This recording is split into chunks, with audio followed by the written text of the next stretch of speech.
I'm going to present a theory known as Big Push theory presented by Rosenstein Roden.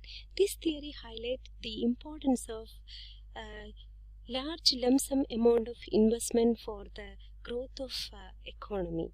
Let us move on to the theory.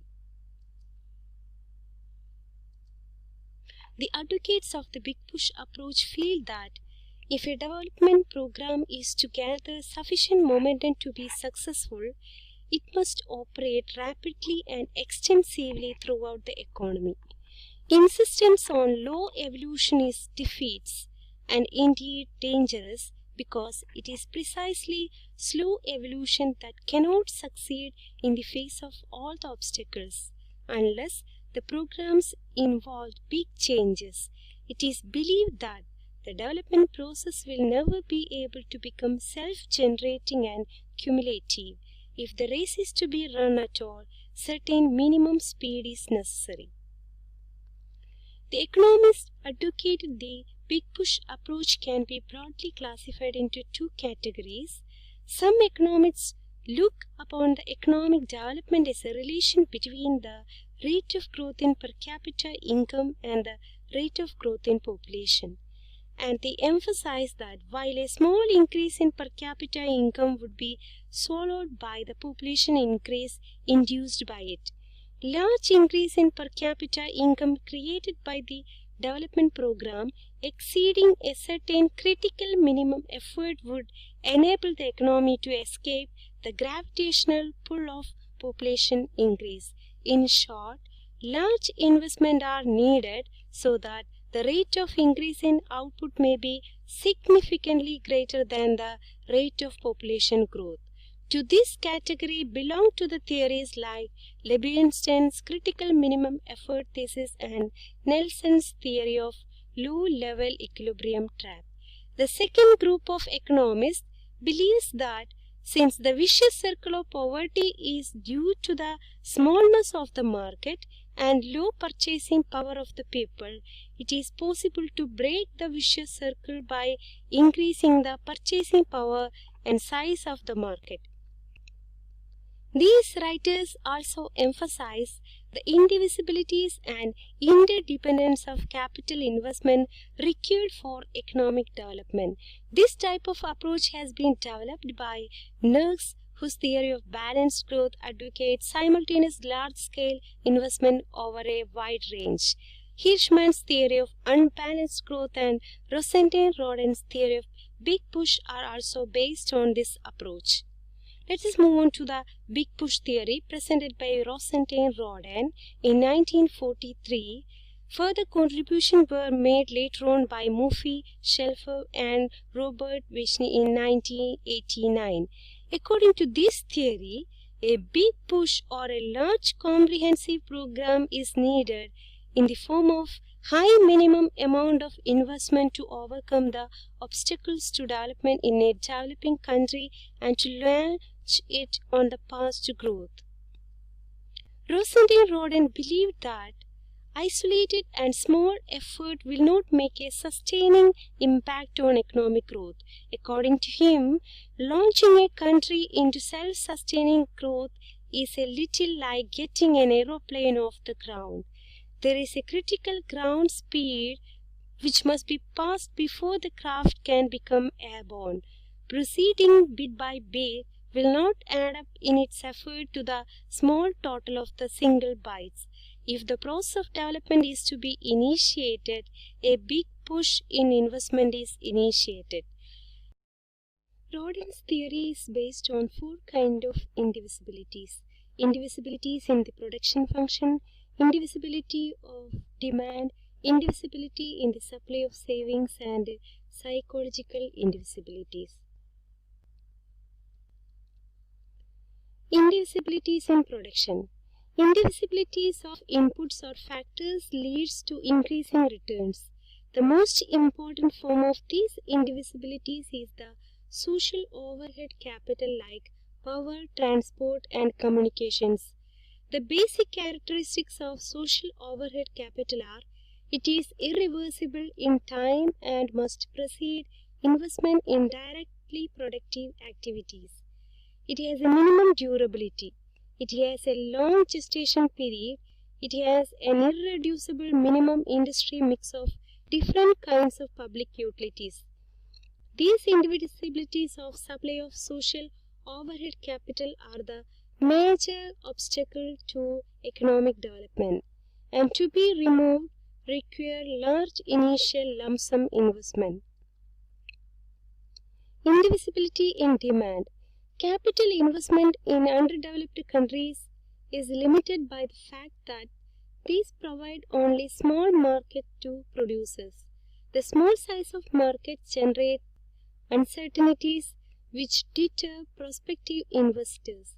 If instead a large number of industries which work as complementary to each other are set up simultaneously, this will create demand for each other's products and thus provide the necessary incentive to investors.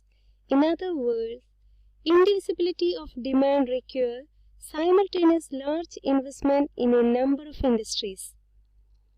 Indivisibility in the supply of saving. A large quantum of investment requires a large volume of saving, which is difficult to achieve in an underdeveloped economy because of its low level of income. Small increase in income consequent upon small additional investment are likely to be consumed. Therefore, what is required is a large lump sum investment which may produce large additional incomes, a large part of which may take in a form of saving. Psychological indivisibilities. According to Rodin, isolated and small efforts may not add up to a sufficient impact on the growth and atmosphere of development. Effervescence may also arise with a minimum speed or size of investment. These indivisibilities make it imperative that a large lump sum amount of investment is undertaken. Only then would it be possible to reap the various external economies of scale.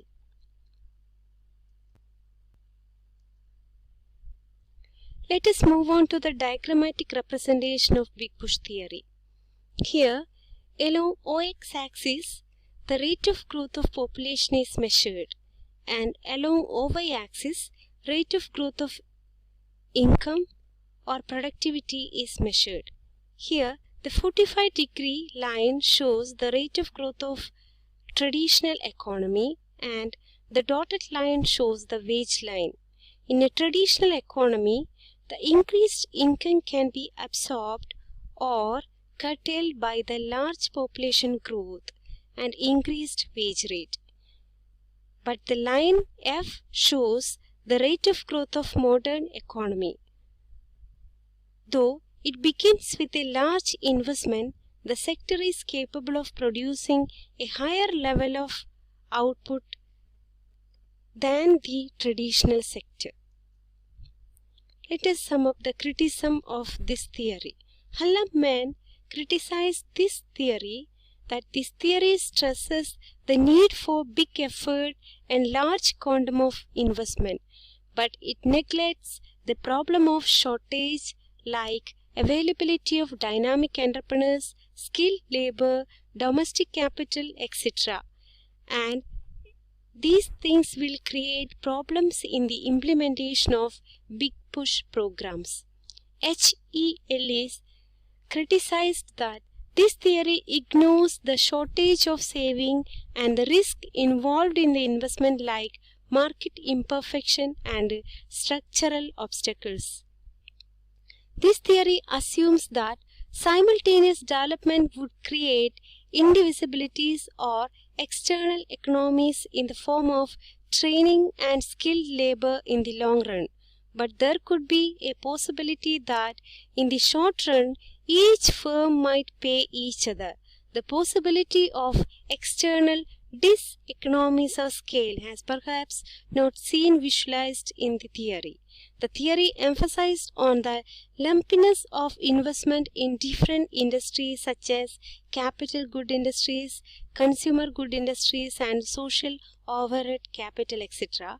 But it ignores the development of agriculture due to the complementary of each other that agriculture and industrial sector, it is difficult to raise the superstructure of industrialization on depressed agriculture.